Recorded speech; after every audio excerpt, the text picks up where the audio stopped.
continuar com o hino 262-60.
Bom sábado.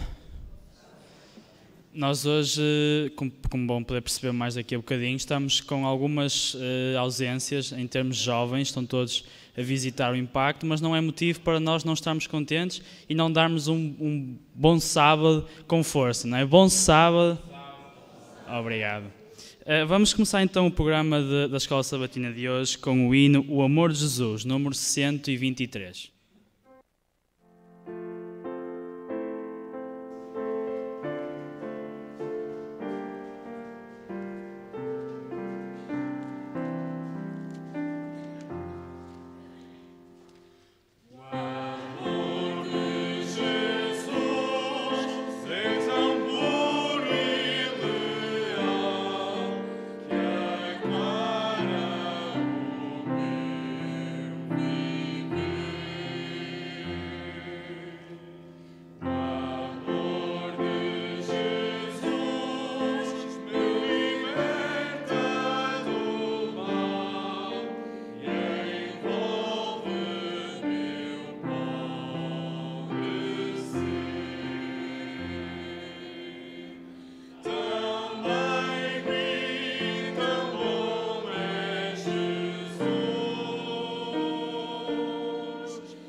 De joelhos, vamos orar.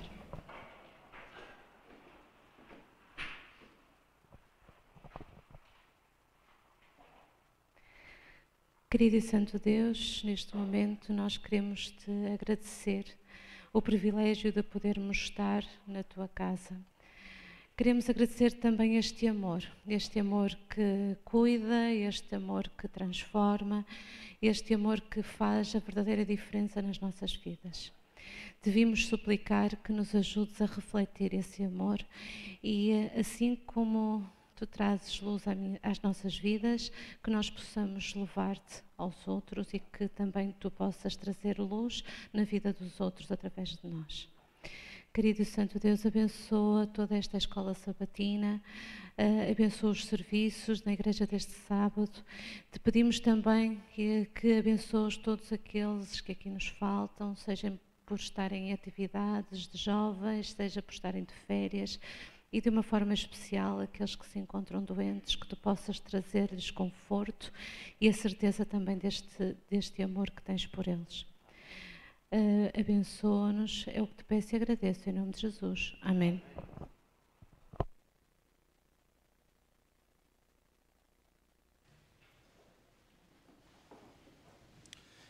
E agora, irmãos, vamos ouvir o relato que nos é trazido pela Carta Missionária. E a história desta semana fala-nos de um jovem que sobreviveu ao genocídio em Ruanda. E 22 anos depois, 22 anos depois do genocídio, vamos ver onde é que ele se encontra e como é que Deus tem trabalhado na vida dele.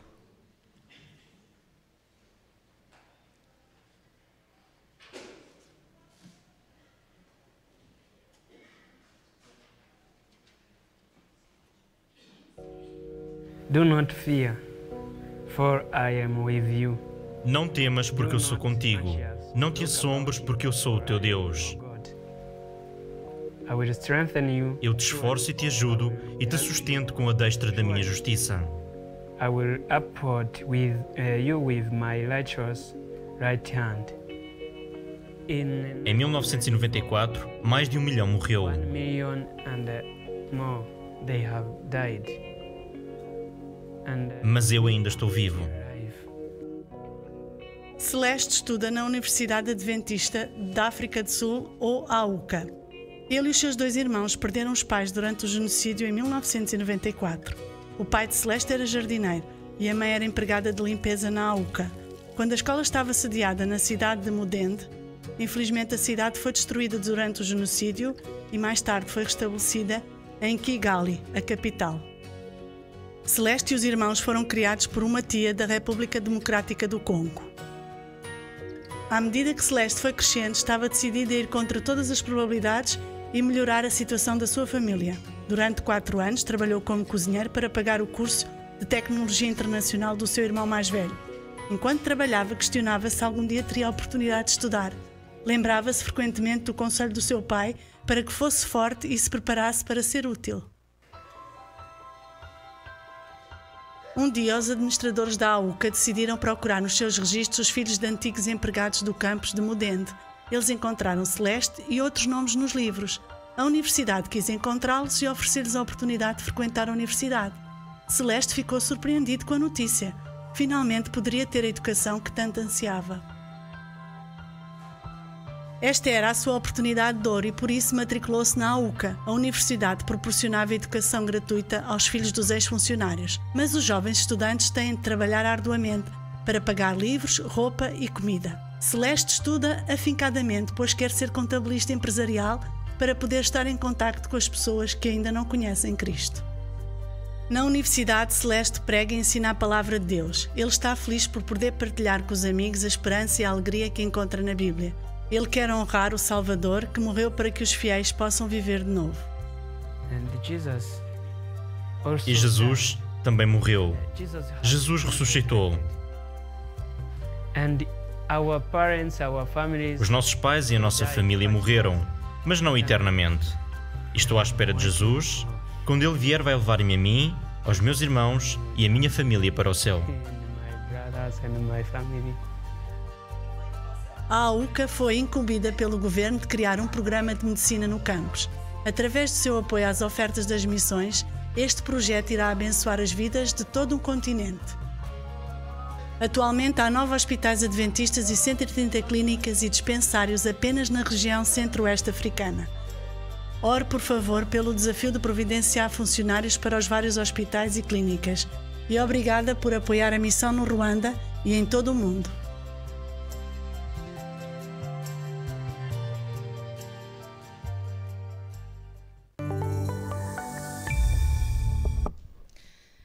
Que ao ouvir e ver estes testemunhos nós possa acontecer 2 coisas em nós. Em primeiro, nós nos sentirmos profundamente agradecidos por sermos tão abençoados. Vivemos num país onde há paz. Este jovem passou por coisas que nós, a maior parte de nós, ou se calhar todos nós, nunca sequer iremos imaginar. Mas também que ao reconhecermos sermos tão abençoados, nós possamos sentir-nos motivados a ser uma bênção para os outros e a poder ajudar, quer através das nossas ofertas, quer através das nossas orações, quer através dos nossos atos, porque também há muitas pessoas à nossa volta que precisam da nossa ajuda. Nós agora vamos passar aos momentos da lição.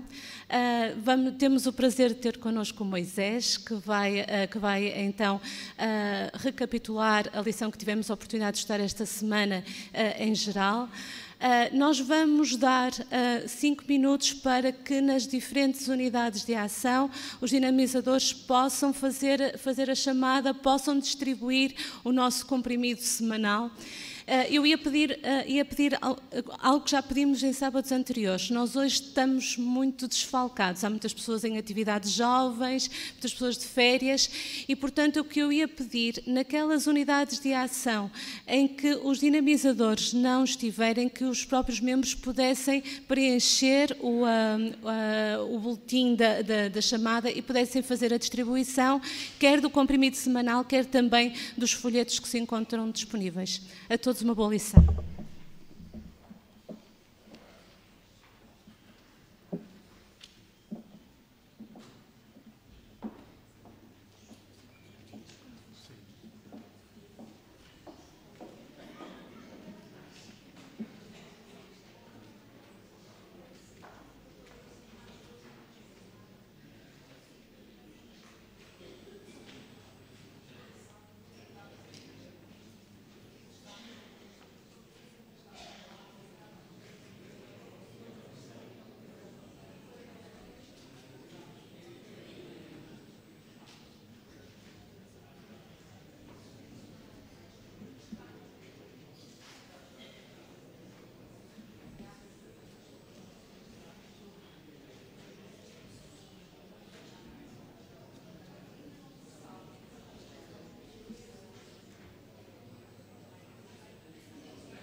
Nesta manhã de sábado, desejo cumprimentar cada irmã, cada irmão, cada jovem e desejar-vos verdadeiramente um dia feliz, um dia abençoado pelo Senhor.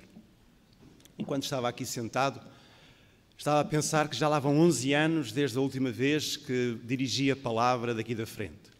E eu quero agradecer à Igreja o privilégio que me dão desta manhã de poder convosco meditar na palavra do Senhor. Recapitulando a lição desta semana. Vamos pedir a bênção do Senhor para este momento, inclinando a nossa fronte numa breve oração.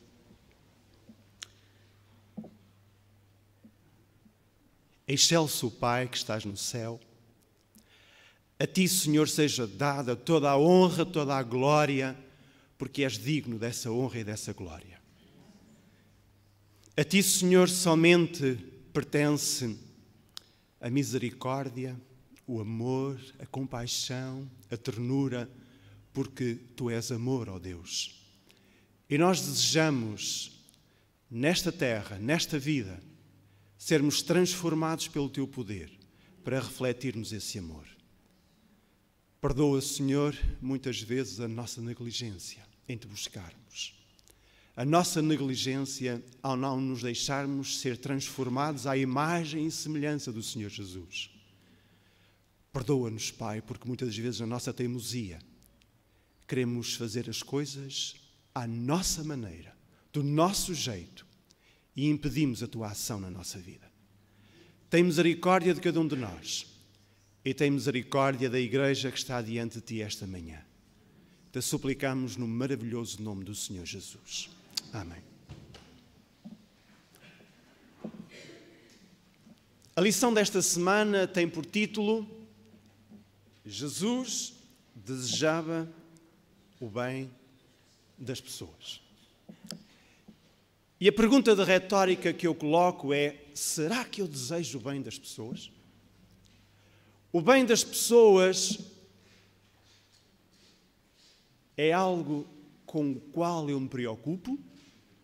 Ou estou centrado em mim próprio, nos meus interesses, nos meus ideais, nas minhas preocupações, e o interesse do meu irmão é completamente posto de parte por mim? É uma questão que eu coloco a mim próprio e que deixava também a cada um de vós.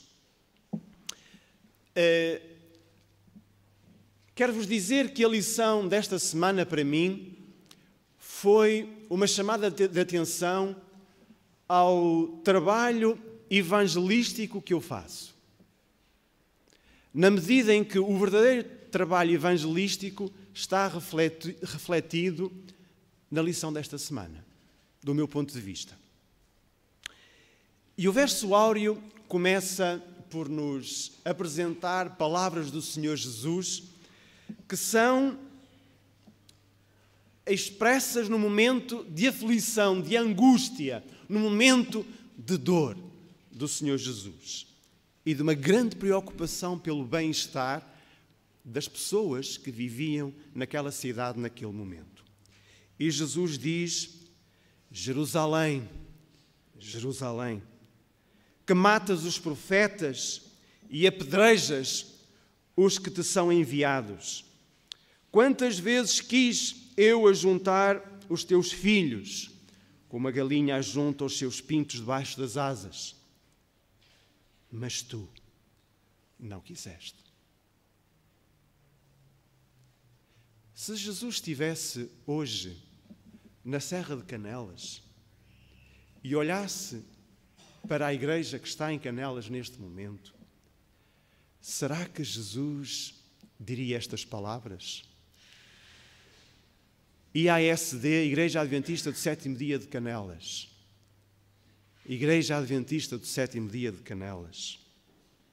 Será que Jesus diria que matas os profetas e apedrejas os que te são enviados?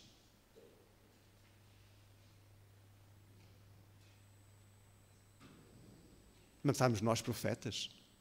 Apedrejamos nós os que são enviados? Se calhar de uma forma literal, não. Mas quantas vezes eu já apedrejei, quantas vezes eu já me matei profetas do Senhor? Não sei.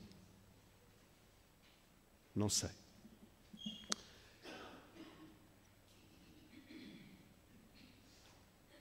Eu gosto de uma citação que está aqui de Ellen White no comentário bíblico, no comentário da lição, comentários de Ellen White, que diz: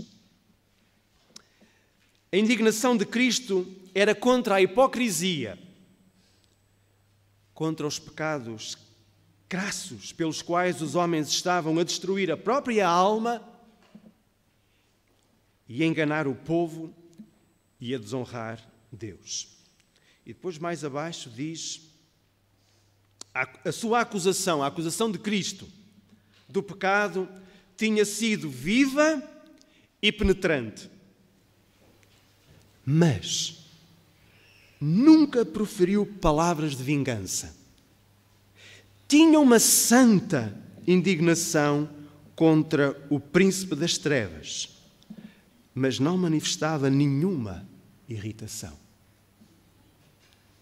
Que exemplo poderoso. Às vezes, quando nos zangamos com alguma coisa, mesmo dentro da igreja, eu já o fiz, somos tentados a ficar irritados, a ter palavras que depois nos arrependemos de as ter dito. Jesus não fez isso dessa forma. Jesus estava profundamente magoado com os líderes religiosos do seu tempo. Estava magoado com a condição espiritual da nação de Israel. Mas a sua acusação era uma acusação santa. As palavras eram palavras mansas, meigas, de preocupação. E depois a irmã White diz: o cristão que vive em harmonia com Deus, possuindo os suaves atributos do amor e da misericórdia, experimentará uma justa indignação contra o pecado. Não se arrebatará para injuriar os que injuriam, mesmo enfrentando os que são movidos pelas forças de baixo para manter a falsidade. Em Cristo conservará ele ainda a calma e o domínio de si mesmo. Que poderoso testemunho que cada um de nós pode dar diante das maiores dificuldades, diante dos maiores problemas contra a nossa fé. Mantermos um espírito calmo, sereno, sem nos irritarmos. Eu li há algum tempo atrás uma citação também da irmã White no livro Orientação da Criança, que ela dizia que mesmo nós podemos não expressar os nossos sentimentos, mas se interiormente ficarmos irados, zangados, aborrecidos, isso já é pecado.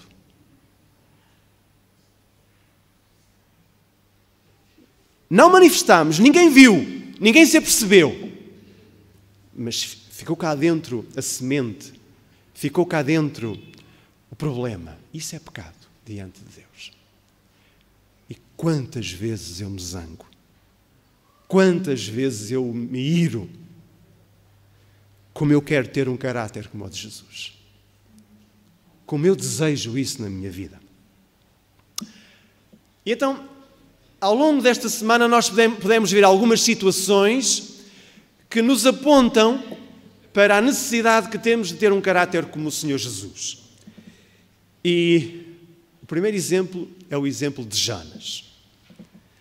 Todos conhecemos a história do profeta Jonas. Eu pergunto, é necessário ou não é necessário ter coragem para ir a uma cidade pagã de 120.000 pessoas e apresentar a palavra do Senhor? Quantos é que estavam dispostos a ir para a cidade do Porto durante 40 dias e andar de rua em rua a anunciar o Evangelho eterno? Ah, grande homem, grande profeta. Jonas foi. Eu pergunto, a motivação com que Jonas foi pregar era a motivação correta? Não? Mas ele pregou. Quando ele acabou de pregar, o que é que ele fez? Ele pôs-se a ver o espetáculo. Agora é que Deus vai destruir esta gente malvada. Agora é que eles vão ver quem é que é o povo de Deus. Agora é que eles vão ver quem são os adventistas. Porque vão ser todos assassinados. Mas o Senhor vai apresentar a Jonas uma outra perspectiva. E permitam-me, irmãos, que vos diga, eu digo isto não com... digo isto com tristeza. Conheço um irmão de igreja, um bom irmão de igreja, que eu estou convicto que ele quer a salvação. E há algum tempo atrás, há anos atrás, ele foi a uma igreja pequena, um grupo pequeno, e estava lá uma pessoa que estava a começar a dar os seus primeiros passos na igreja, estava a começar a vir à igreja, a ter interesse na palavra de Deus. E este bom irmão, que não era membro daquela igreja, no final do culto, foi à parte com aquela pessoa. Nós não sabemos o que é que ela lhe disse, mas sabemos que até hoje aquela pessoa nunca mais entrou na igreja adventista. E aquele irmão, aquele bom irmão, é membro de uma igreja nossa, todos os sábados vai à igreja. Mas o seu exemplo de fervor é um espinho na carne para todos aqueles com quem ele convive. Quando ele fala dentro da igreja, há muitas pessoas que se encolhem no banco. Há pessoas que saem da igreja para fora. Porque ele está a falar a verdade. Ele chama os pecados pelo seu nome. Mas está com falta do amor de Cristo, da misericórdia de Deus. E o Jonas estava na mesma situação. O Jonas não tinha o amor de Deus no seu coração. E o que é que acontece? Deus poupa a cidade. E o Jonas fica muito contente, não é? Coitado de Jonas. Sabem, eu sou como Jonas. E se calhar cada um de nós é um Jonas. Ou em alguns momentos da nossa vida nós temos sido como Jonas. Meus queridos, se eu permanecer neste estado, eu estarei perdido. Se eu não tiver o amor de Cristo, eu estarei perdido. Eu às vezes penso, como é que eu tenho refletido o amor de Cristo, por exemplo, para com a minha família? Para com a minha mulher? Para com os meus filhos? Porque se eu não conseguir transmitir esse amor, viver esse amor no lar, eu não vou viver fora. Eu não vou viver na igreja. Eu não vou viver com os vizinhos. Eu não vou viver com as pessoas a quem eu prego o Evangelho. Porque elas vão ver em mim aquilo que Jesus viu em Jerusalém. Hipocrisia, falsidade, uma fachada. Será que eu sou hipócrita?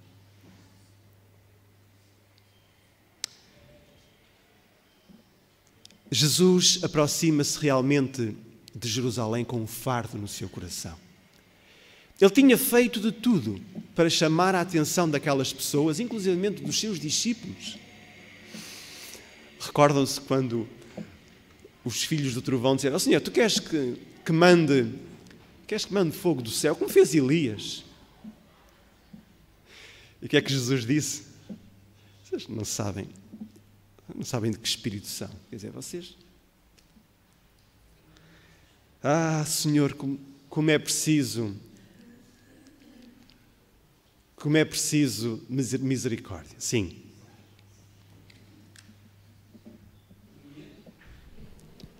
Eu gostava de continuar com o mesmo discurso que estás a fazer, mas quando acabaste de ler o verso óreo, tem lá duas palavrinhas que dizem assim: e tu não quiseste. Faltava ensinamento ao povo de Israel? Não. Todos eles pertenciam a uma igreja. Todos eles eram religiosos. Todos eles eram chamados o povo de Deus. E, no entanto, as suas atitudes estão contrariamente erradas, tudo ao contrário. E o que é que eu estou aqui a dizer isto? Porquê? Porque hoje o que o mundo precisa é de ver uma igreja que faça a diferença, que viva a diferença, onde tu disseste primeiro, dentro da tua própria casa, dentro da minha própria... Primeiro, fazer a diferença, junto dos amigos. Vive essa diferença, não leves teoria está o mundo cheio. Vive a diferença. Irmãos, nós não gostamos muito de ouvir esta verdade, mas eu já disse estas palavras aqui publicamente e vou repeti-las hoje. Esta lição, mais uma vez, está a dizer: Albano, tu precisas de restauro. E só há um que o pode fazer. Sem dúvida. Não importa se tu és uma religião, se tu tens uma doutrina, não importa que pertences à igreja A ou à igreja B, não importa se tu és todo salvo da igreja. Não! O que importa é se Ele pode trabalhar a tua vida, se Ele pode transformar a tua vida, se tu deixas. Porque Ele dizia: e tu não quiseste. Quantas vezes eu quis e tu não quiseste? Irmãos, e quando transportarmos isto para a mensagem à igreja de Laodiceia, eu pergunto: onde é que está Cristo? Foi o próprio Cristo que disse desta igreja: eu estou da parte de fora a bater. Porquê? Porque se não passarmos dos religiosos, meus irmãos, é mais uma igreja, é mais uma doutrina, é mais um povo. Se não fizermos a diferença, se o Senhor não puder trabalhar a minha vida para eu fazer a diferença,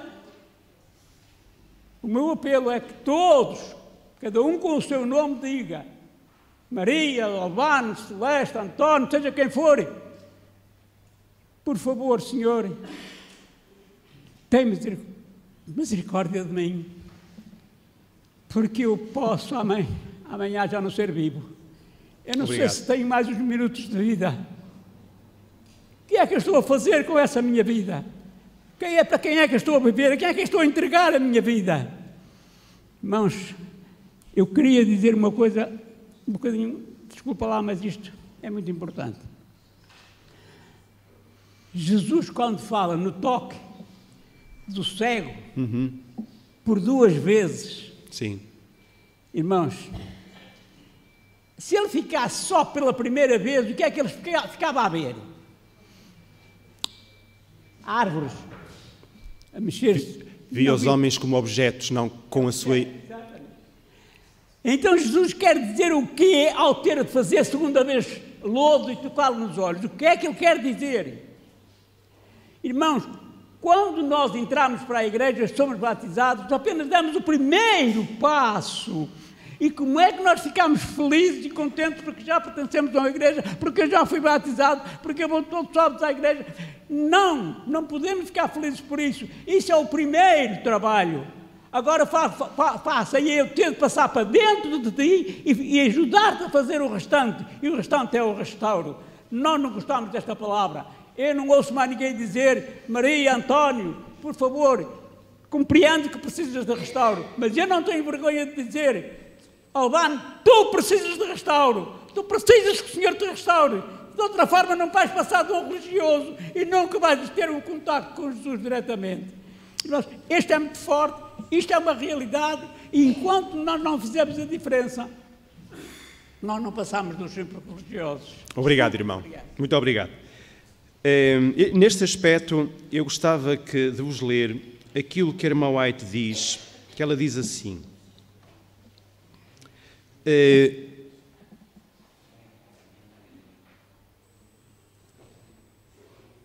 no caso de Jesus, quando Jesus consolava, quando Jesus curava, quando Jesus apoiava, ela diz, em muitos casos, era o egoísmo dos religiosos do seu tempo que causava a opressão e que causava a dor e o sofrimento nas pessoas. E Jesus depois ia consolar, ia apoiar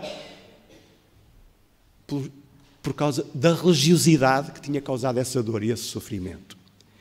E, queridos, nós podemos ser muito religiosos. E eu...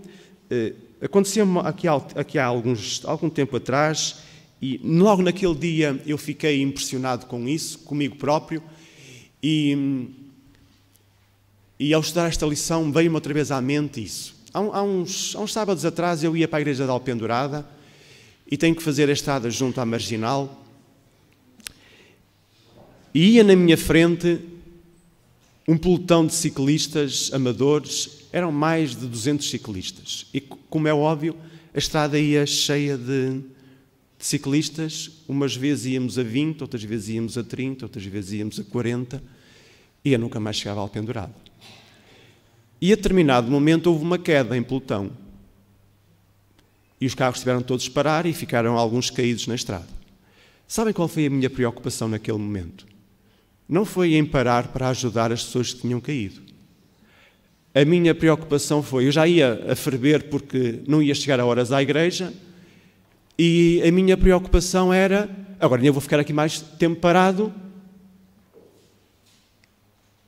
Onde é que está o amor de Cristo no meu coração? Estão a ver, eu estava muito preocupado em cumprir com os meus deveres religiosos. E a lição fala aqui do bom samaritano, não é? Eu estava muito preocupado em cumprir com os meus deveres religiosos, chegar a horas à igreja. Mas aqueles que caíram, eu posso dizer para consolar a minha consciência, bom, eles depois levantaram-se e ficaram de pé. Mas eu não parei para ver se precisavam da minha ajuda. E todos os carros seguiram. Onde é que está o amor de Cristo no meu coração? Será que se eu visse às 11 horas da noite um carro parado, avariado, assim num sítio escuro, eu era capaz de parar para ver se as pessoas precisavam da minha ajuda?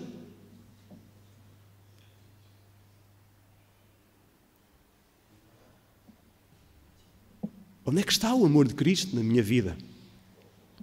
O princípio que o Senhor espera que cada um de nós viva é um princípio de amor. E a nossa lição diz-nos que, dá-nos alguns exemplos. O exemplo, por exemplo, de Pedro. Pedro negou Jesus. Mas o que é que Jesus fez? Agiu da mesma forma como Pedro? Não. Amou. Perdoou. Dá-nos o exemplo também de Paulo com a igreja de Corinto. A igreja de Corinto não aceitava a autoridade de Paulo, mas, no entanto, Paulo disse, pronto, não queres? Então, olha, fica para aí. Foi isso que Paulo fez? Não. A regra de ouro é fundamental para uma perspectiva do ministério que pensa primeiro no que é bom para aqueles que servimos, em vez de pensar no que nos beneficia a nós. A nossa sociedade hoje está formatada para pensar em si próprio. Eu não sei, aqueles que têm Facebook, e não sei se viram uma imagem isso apareceu num jogo de ténis em que há uma bola que vem em direção a uma menina e a menina vai para agarrar e vem uma senhora adulta e tira a bola à criança e fica com a bola para ela. Isto reflete a nossa cultura hoje. Eu quero os meus interesses salvaguardados e não estou nada preocupado com os interesses dos outros. Jesus fez exatamente ao contrário. Jesus preocupou-se sempre em primeiro lugar com os interesses do próximo e depois os interesses dele vinham em último lugar. Se não fosse assim, Jesus não teria vindo a esta terra. Quando Jesus diz, e vamos Lucas capítulo 6, versículo 35. São Lucas capítulo 6 e versículo 35. Alguém que queira ler, que possa numa voz audível ler para que todos escutem. Evangelho de Lucas, capítulo 6, e o versículo é o versículo 35. Força. Amai, pois, o vosso inimigo, e fazei bem e estai, sem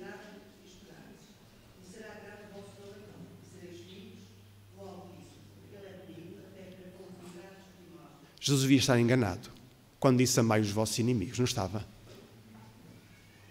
Não? Então, se eles são nossos inimigos, só nos criam problemas. Na igreja de Matosinhos tem uma irmã que um dia destes foi espancada pelo vizinho. Partiu o cóccix, abriu a nuca atrás, teve que ir ao hospital dar pontos. Então é nosso inimigo, vamos fazer bem a quem nos faz mal.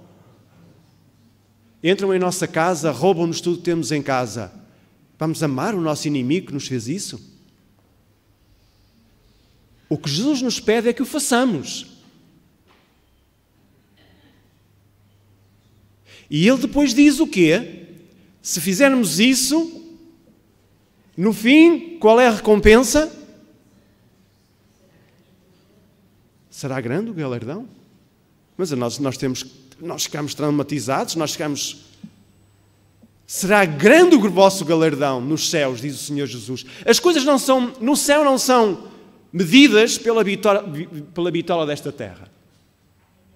Ainda bem. Se nós fizéssemos uma coisa dessas hoje, sabem o que é que diriam? Somos uns totós. Somos uns totós. Então fazem-te mal e tu ainda vais fazer bem. Mas, meus queridos, e aqui é o comentário diz, a razão porque não há mais conversões ao cristianismo é porque nós não temos o caráter de Cristo. E eu pergunto-vos, se nós estivéssemos, eu e todos nós, estivéssemos a refletir o caráter de Cristo na nossa vida, sabem uma coisa, meus queridos irmãos, não haveria capacidade nas igrejas adventistas em Portugal para recolher tantas pessoas interessadas na palavra de Deus. Só uma pequena ilustração.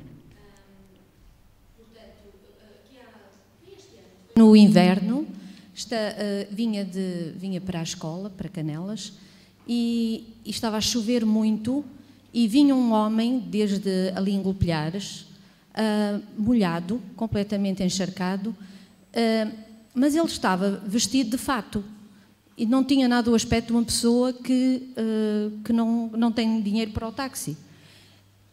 E eu ia avançar, mas houve qualquer coisa que me incomodou e eu não me sentia bem de avançar, então parei o carro e perguntei-lhe se ele queria boleia, que é uma coisa que não se faz, não é?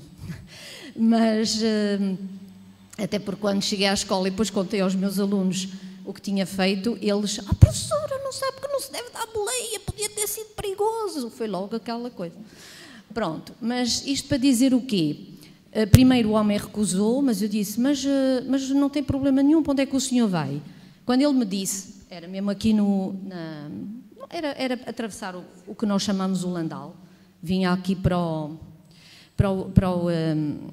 Solar Project. E então deixei-o ficar ali. Sabem o que é que ele me disse quando saiu do carro? Portanto, ele tinha vindo de táxi, mas o táxi enganou-se, provavelmente ele ficou zangado e quis ir o resto do caminho a pé, porque deixou-o ficar noutro sítio qualquer em Golpilhares. E diz-me ele assim, Deus lhe pague porque eu não posso pagar. E eu disse, não se preocupe, tudo bem, até outro dia. E essa foi a recompensa. Eu fiquei tão feliz para o dia todo, Deus lhe pague, foi o que ele me disse. Na lição da terça-feira, no final, tem uma pergunta, lá mesmo no final, diz assim, como deve o amor ser expresso na nossa vida como cristãos?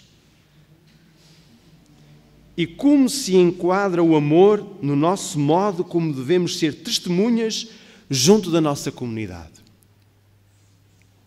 Como é que eu posso demonstrar esse amor?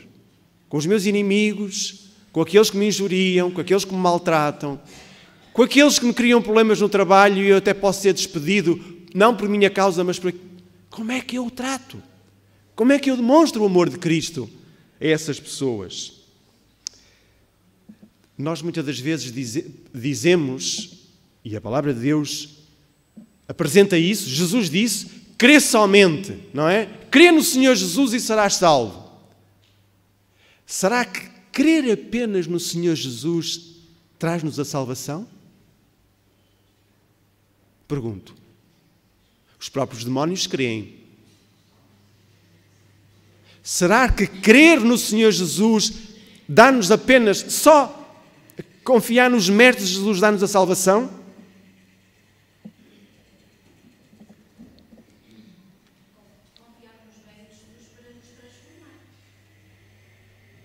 Exatamente. Eu vou ler aquilo que está no livro Parábolas de Jesus, páginas 56 e 57. Diz assim: não serão salvos somente pelo sacrifício de Cristo, mas que também devem tornar a vida de Cristo na sua vida e o caráter de Cristo no seu caráter. Eu posso aceitar os méritos de Jesus, mas se não houver a transformação da minha vida, se o caráter de Cristo não for verdadeiramente refletido em mim, eu não estarei salvo. No livro Aos Pés de Cristo, a irmã White diz: quando o caráter de Cristo se refletir plenamente nos seus filhos, então ele verá reclamá-los como seus. Se eu não tiver o caráter de Cristo na minha vida, eu não serei salvo. Reparem, não é o meu caráter. O meu caráter é um caráter deturpado, é um caráter, eu vou usar um termo ainda mais forte, conspurcado pelo pecado. E se eu não tiver um caráter como o de Cristo, eu não serei salvo. Sim, irmão. Essas palavras que Jesus disse: ou fazei a árvore boa e o seu fruto bom, ou fazei a árvore má e o seu fruto mau. O fruto se conhece pela árvore, e não pode a árvore boa dar mau fruto, nem pode a árvore má dar fruto bom. Agora consideremos essas palavras, porque foi Jesus quem nas disse. Sem dúvida. Obrigado, irmão. Sim, já agora, Menezes, ali do outro lado, a irmã Raquel Grave pediu a palavra. Eu creio que o que está a ser dito é totalmente certo, mas não podemos ficar alguma confusão, porque a salvação é exclusivamente pelos méritos de Jesus. Sem dúvida. As obras não salvam. Sem dúvida. Agora, que o amor de Cristo implantado no nosso coração nos leva às boas obras, obrigado, é uma consequência e nunca vai ser o fator da nossa salvação. E a prova disso é o ladrão na cruz. Obrigado. E tantas outras pessoas que numa parte terminal da vida aceitam Jesus, não têm tempo para provar pela sua vida, pelas suas obras, que até estão a ser transformados e serão salvos igualmente. Obrigado por essa... É um pormenor interessante e é verdade. Mas é que todos nós que temos a oportunidade de fazer este caminho com Cristo, não devemos descurar esta transformação e desejá-la, suplicá-la ao Senhor, para que haja realmente essa transformação. Obrigado, Raquel. A irmã White diz: não há nenhum valor na mera profissão de fé em Cristo.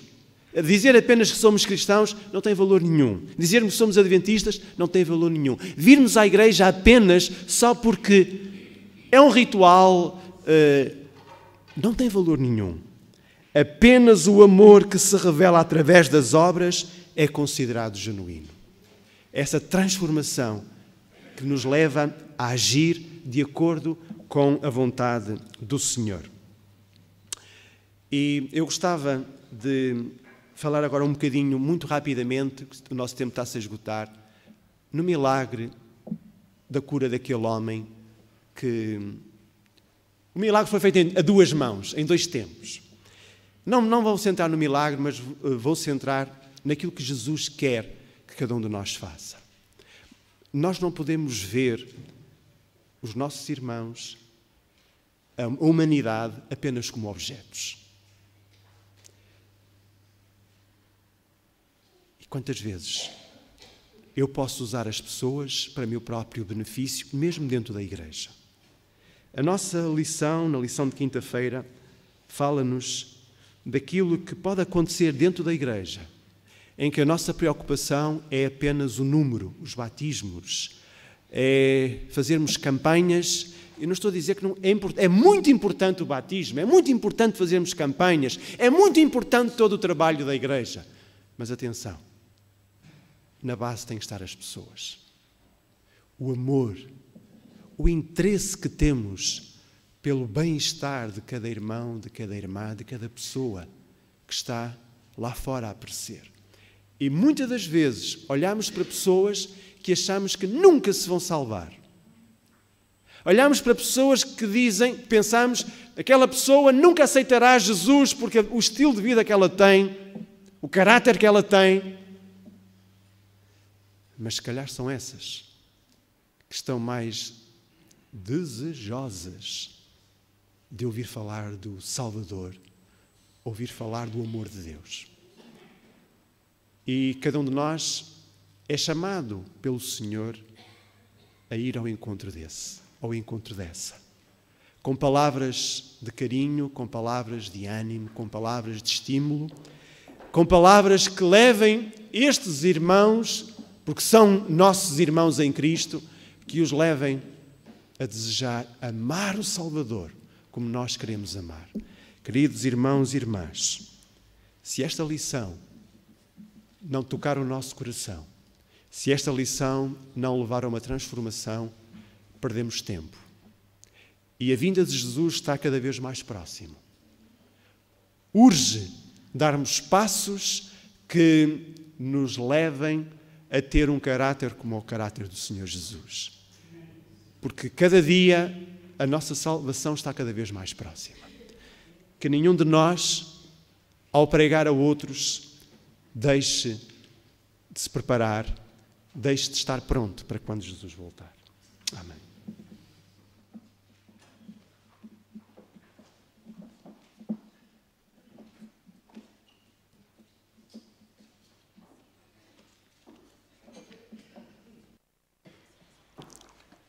É uma prece. Senhor, nas horas tristes, solitárias, em que o espírito recusa a alegria e a alma foge para as regiões mais áridas, em busca de sossego e do ermo a simpatia. Sê tu comigo e dá-me paz, Senhor, dá-me paz e calma por teu amor. Nas horas de derrota e desencanto, quando ao redor a tentação avulta e sinto o coração tremer de espanto e a treva densa a tua face oculta, de ti me venha o ânimo, Senhor, ânimo e luz por teu amor. Nas horas de triunfo esplendoroso, quando as alturas cavalgar contente e o mundo me disser que sou ditoso e a glória me sorrir benevolente, dá-me humildade tanta, ó meu Senhor, que nunca esqueça o teu imenso amor. Dá-me, Senhor, aquilo que me falte no mesmo instante em que mais necessite. E sempre que o inimigo forte assalte, ou faça o astuto e cordial convite. Sabem, vem, prova. Por tua compaixão, por teu amor, abre-me os olhos, fecha o meu coração, Senhor.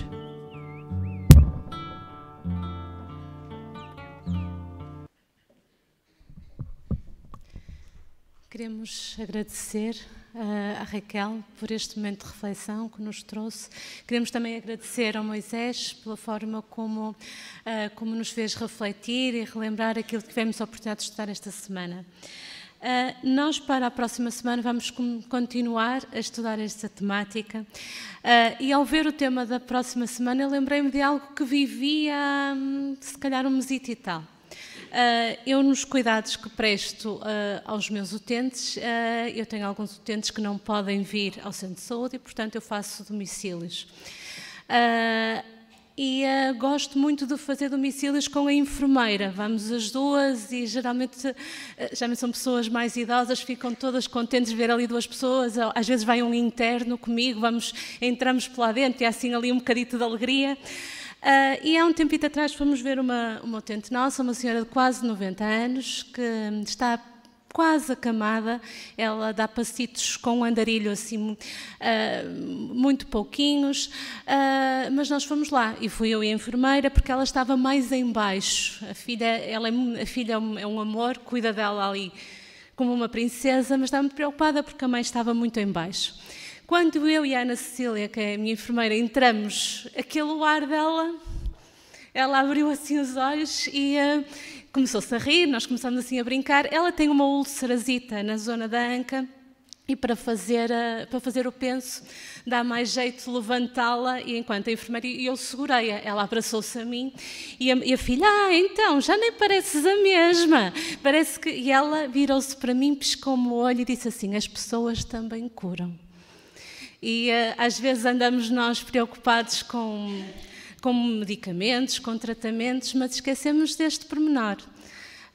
As pessoas também curam. Foi o que ela me disse, toda contente por nós estarmos lá. E um dos grandes segredos do ministério de Jesus e da cura que ele trazia, não só física, mas também psicológica e espiritual, tem a ver com o que vamos estar para a próxima semana, que é a compaixão.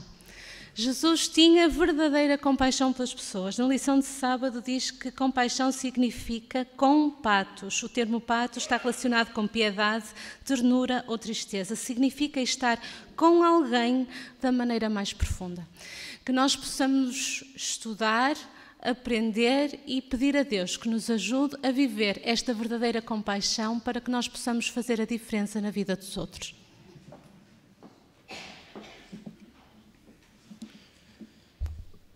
Para terminar o programa da Escola Sabatina deste sábado, vamos entoar o hino número 197, Cristo tocou-me.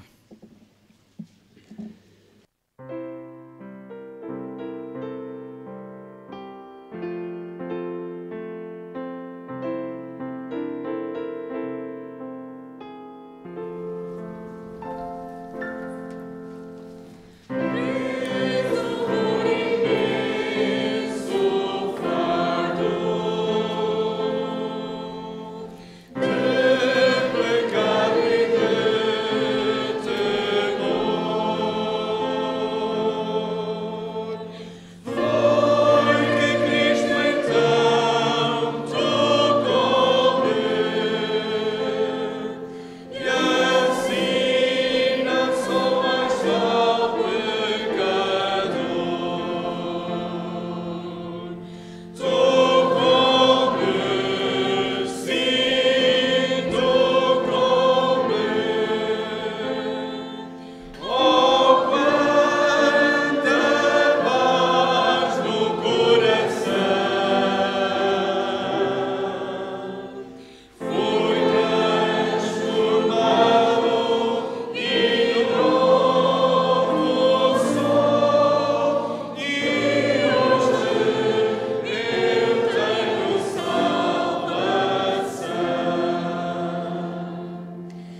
querido Pai, Santo Senhor, gratos estamos pelo toque de amor em cada um de nós.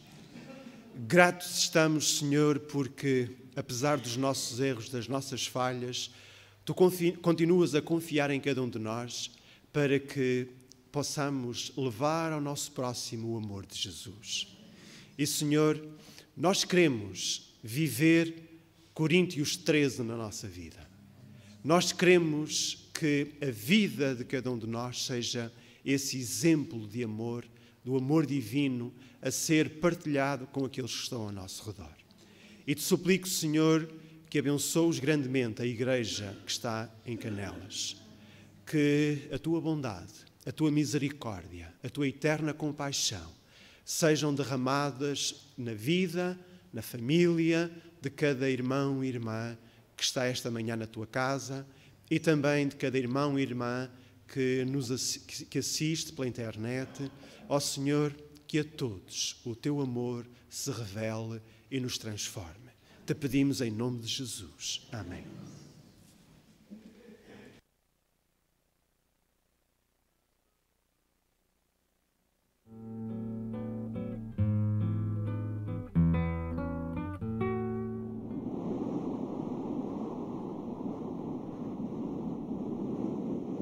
சமாதானத்தை உங்களுக்கு வைத்து போகிறேன்.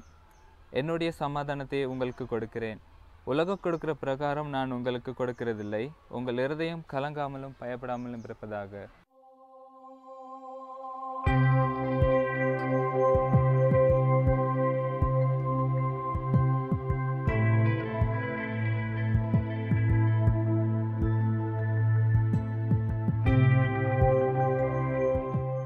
No meu local de trabalho, estou a enfrentar muitos problemas. Muitas vezes estou preocupado com muitas coisas.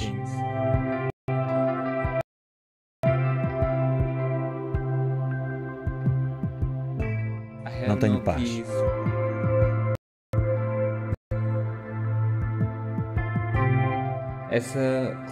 Como pioneiro da missão global, por vezes penso que não consigo trabalhar por causa destes problemas.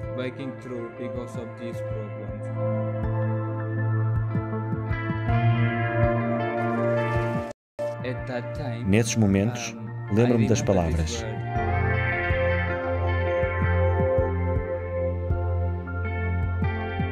regozijai-vos sempre no Senhor.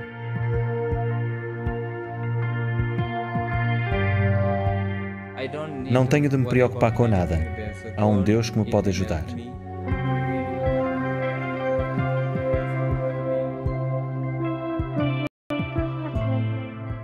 E por isso regozijo-me no Senhor com a minha família e oro a Deus e Ele responde às minhas orações.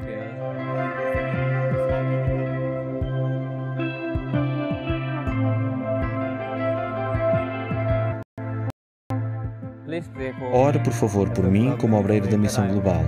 Estou a trabalhar no Sri Lanka com diferentes tipos de pessoas, muçulmanos e budistas. Different kind of people, Muslim people and with Buddhist people.